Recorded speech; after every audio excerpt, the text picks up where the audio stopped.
The older I get, the more I understand that life doesn't teach us with words. It teaches with loss, and I've lost enough to understand this. I'm not telling you this as a wise man or someone who got most of life right. I'm just a 95-year-old man looking back and realizing that most of the most important lessons came when I no longer had the chance to do things over. There were things I thought were obvious when I was young. I thought love would hold strong on its own over the years. I thought my body would always withstand the pressure I put on it. And I thought happiness was something that would come after I finished all my responsibilities. Now I know I was wrong. Marriage doesn't get better on its own if you don't learn how to love properly. Health doesn't wait for you to remember it after you've traded away too much. And happiness doesn't wait until you're free. It comes in small moments I missed because I was always looking too far ahead. Today I'm telling you this not to complain, not to preach. I just want you to hear the things it took me nearly a century to understand. And if you catch even one thing in these words, just one, maybe you won't have to learn at the price I paid. Sit with me. I want to tell you about marriage, about health, and about happiness.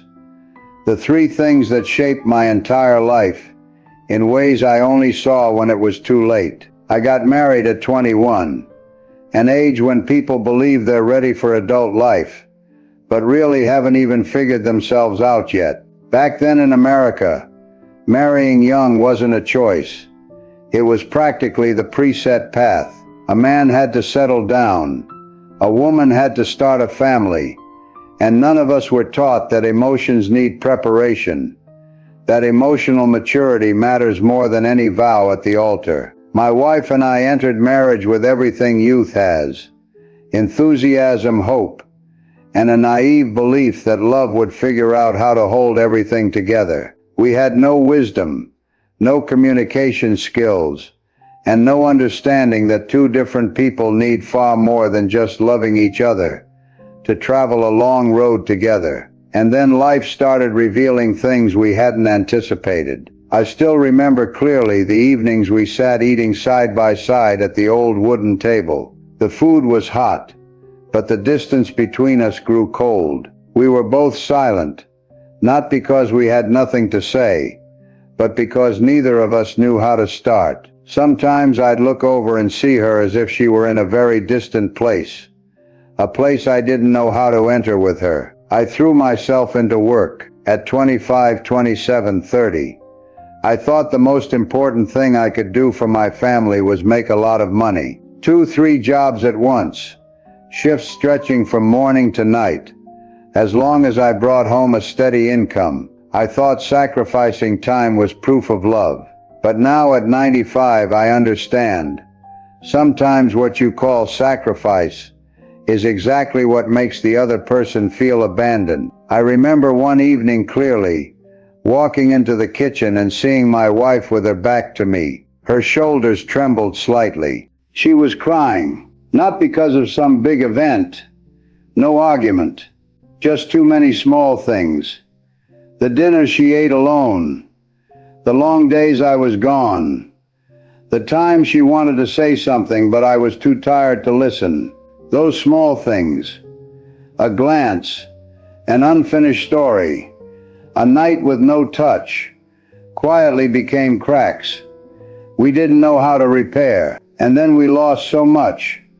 We lost the connection that seemed natural. We lost the late night conversations. We lost the chance to apologize, while apologies could still heal. We lost intimacy.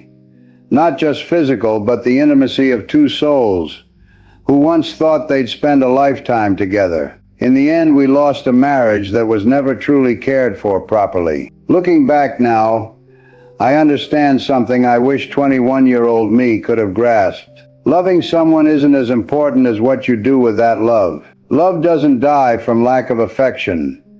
It dies from being neglected. Prolonged silence hurts more than any fight. And I, who had the strength to work 14 hours a day, didn't have the courage to say a simple sentence: I was wrong. Can we talk? If I had said it sooner, my life might have been different. But I didn't. I spent too many years trying to save a marriage that was slowly going cold, to the point I didn't realize that while I was draining myself to fix it, my body was also starting to send warning signals I ignored over and over. It wasn't until my 70s, then my 80s, that I realized the truth young people often refuse to face. The body always speaks first. I just wasn't listening. Old age doesn't arrive in one day. It comes with every staircase you can't climb. Every morning you have to grip the bed frame to stand up. Every shirt button you fumble with forever. It comes when your hand trembles holding a coffee cup. When you look at the calendar and realize every month brings news of another old friend gone. And in those moments I began looking back at my whole life. A life I thought I was strong enough to push past every limit of my body. But really I was quietly destroying it. In my 30s, 40s, 50s, I lived as if I had 2 bodies and 3 lives. I worked 2 jobs at once, chased achievements, responsibilities, and what society called being a good man. I ate carelessly. Coffee for breakfast, fast food for lunch, dinner depending on whether I was too exhausted to eat. I skipped meals so often that if you'd asked me back then when my last proper meal was, I probably couldn't have remembered. I stayed up late, woke up early, told myself I'm still young. I can handle it. I didn't exercise because I was always busy, always had something more important. I said I'll work out when I have time, but that time never came. And stress, the silent sound that wears a person down from the inside, I swallowed it whole. In my time, men weren't allowed to complain, weren't allowed to be weak, certainly weren't allowed to say they were overwhelmed. I thought enduring was strength, but looking back, that very endurance weakened me the fastest. And then the price started showing up. Small at first, but clearer every year. I gradually lost control of my body. Something simple like bending to tie my shoes became a challenge. I couldn't walk far anymore. Couldn't lift light things I used to handle with one hand. I lost the ability to do small things that once brought me joy.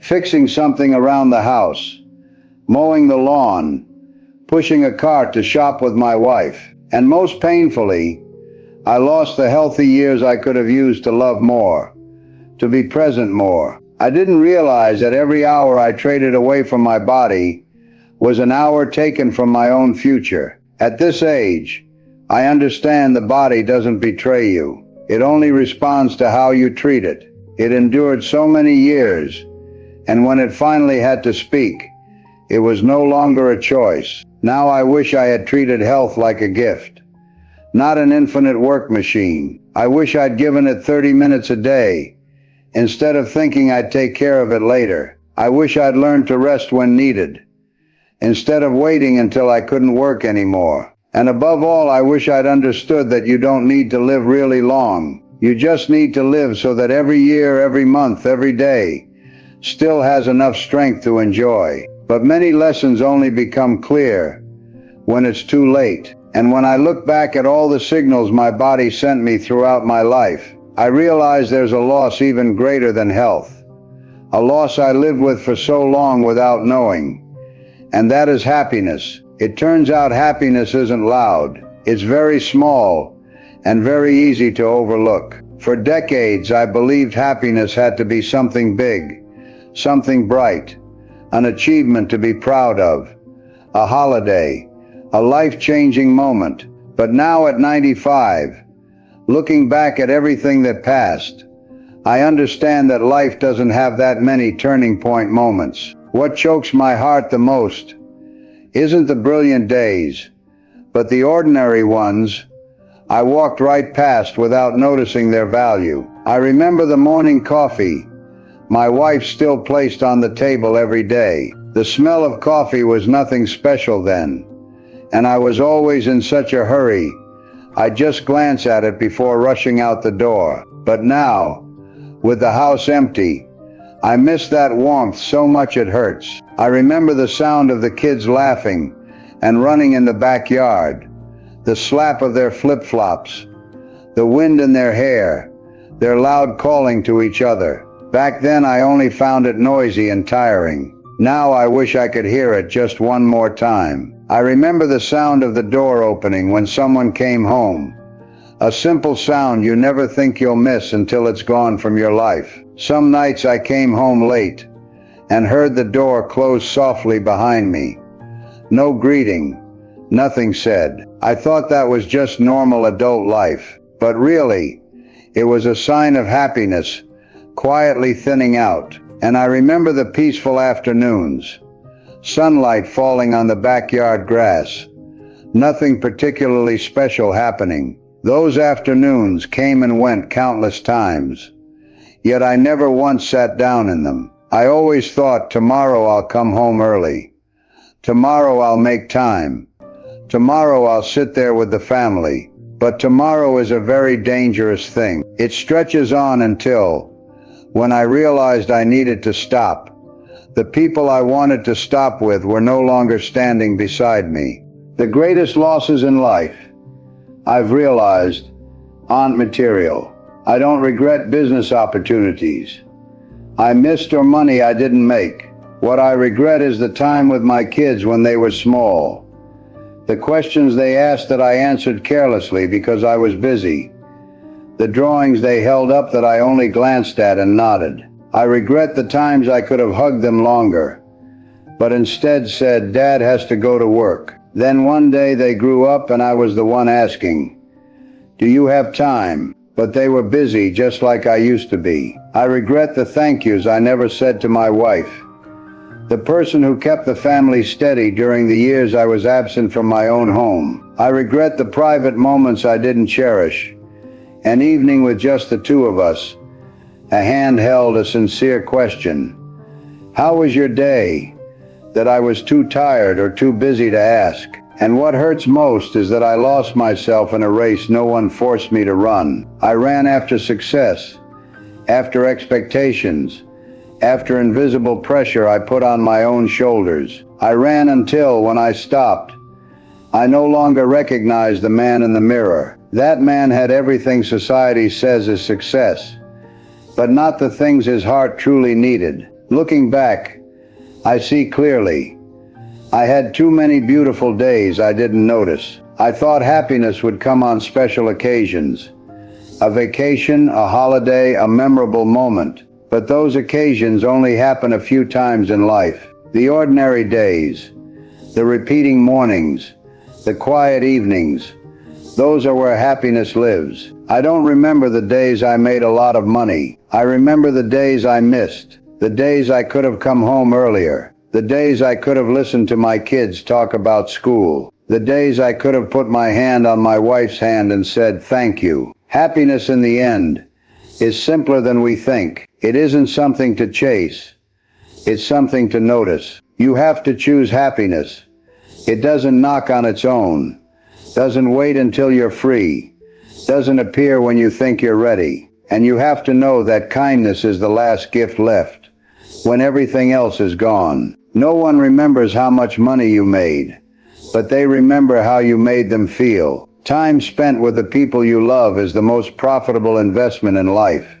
Not in money, but in memories that will carry you through your final years. I'm saying all this, not to make you sad, but so you don't end up like me. You don't need to wait until 95 to understand these things. I'm saying it because I want you to understand sooner than I did. And if there's one last thing I want you to carry with you after everything I've said, it's this. Love more slowly. Take a little better care of your body. Look really long into the faces of the people you love, because one day you'll wish you had looked longer. When you reach my age, you'll see everything shrink down to 3 very small things that end up deciding your whole life about marriage. I learned that love doesn't grow on its own. It doesn't heal itself, doesn't get better by itself. It needs your care, needs kind words, gentle touches, conversations you always think tomorrow, but tomorrow never comes, about health. I learned that your body speaks to you every day, through a slight ache, through a restless night, through shortness of breath on the stairs. Don't ignore it. The body can endure a lot, but not forever. And about happiness, I learned that it isn't somewhere far away. It isn't in big goals, in milestones you think will change your life. It's right in the things you're overlooking. A dinner with laughter, a call you meant to return later, a moment when someone sits beside you, quietly but still feels warm. At this age, I understand that life doesn't punish you with anger. It punishes you with silence, by taking away the things you thought would always be there. I lost too much to understand this. I only hope you don't lose as much as I did. If you're younger than me, and you surely are, you still have time to do things differently, to love more carefully, to live more slowly, to look deeper into what you already have. I'm 95, and this is everything I've learned. The rest is up to you. If these words touched you, please subscribe to the channel so you don't miss the next stories. See you in the next video, where we continue learning how to live better before it's too late.